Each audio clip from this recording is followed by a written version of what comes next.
Alright, today I'm introducing you to the snake that is probably known on every single continent in the world.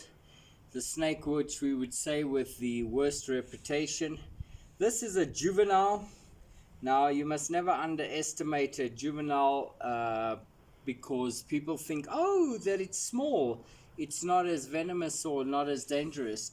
The thing with juvenile snakes is they have a tendency to be more edgy.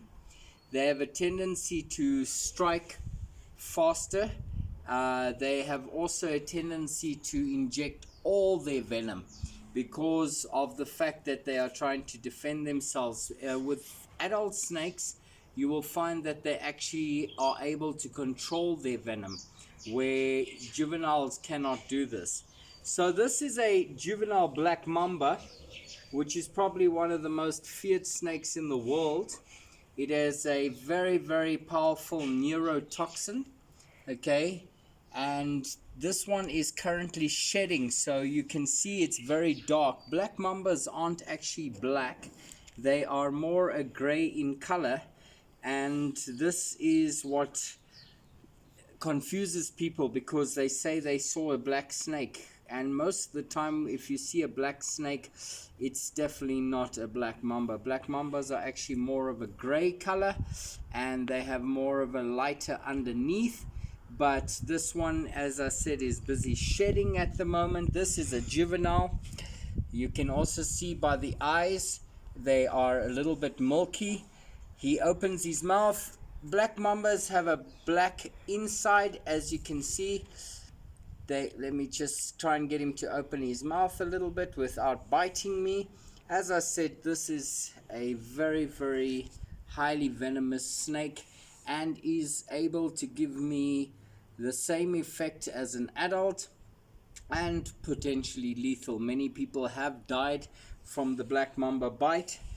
I do not ever recommend people to do what I'm doing, but I've over the time learned to understand snakes.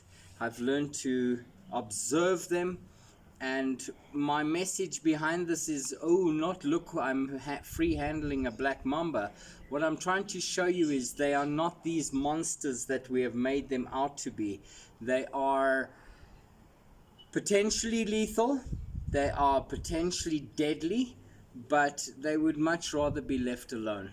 As you can see, I'm busy channeling energy basically through my hands, and this is giving a calming effect. He knows that his life is not in danger, and snakes will mainly bite or strike in defense. The black mamba is very thick bodied. As you can see, they have a thicker body, then it gets thinner towards the neck. That thin there by the neck, they are extremely fast so that they can strike very fast, and they are also able to lift themselves up into the air so that they can get into trees and stuff. A black mamba is often seen, or several occasions seen, in trees with worm slung, and I've actually had them together and they do nothing to each other. They lie together and stuff like that. So here we have the mighty black mamba. What is he? See, he's just smiling at everybody. They call it the smiling snake. His head is supposed to be shaped like a coffin, which means he can smile at you and bite you with a lethal bite. There we go. Nice opening his mouth. Some beautiful, beautiful movements here. Right now he does not feel that his life is in danger at all, and therefore he will not strike. Once again, do not underestimate juvenile snakes. Just because it's small doesn't mean that it's not dangerous. In fact, it's even more dangerous than an adult due to the fact that it cannot control its venom and it will strike. Black mambas strike multiple times. Like wasps, they sting multiple times. You see how edgy is the slightest movements, and he will open his mouth, and there we go. The inside of their mouths are black, and this is where people reckon the name black mouth mamba comes from. Alright, so Be wise and save lives.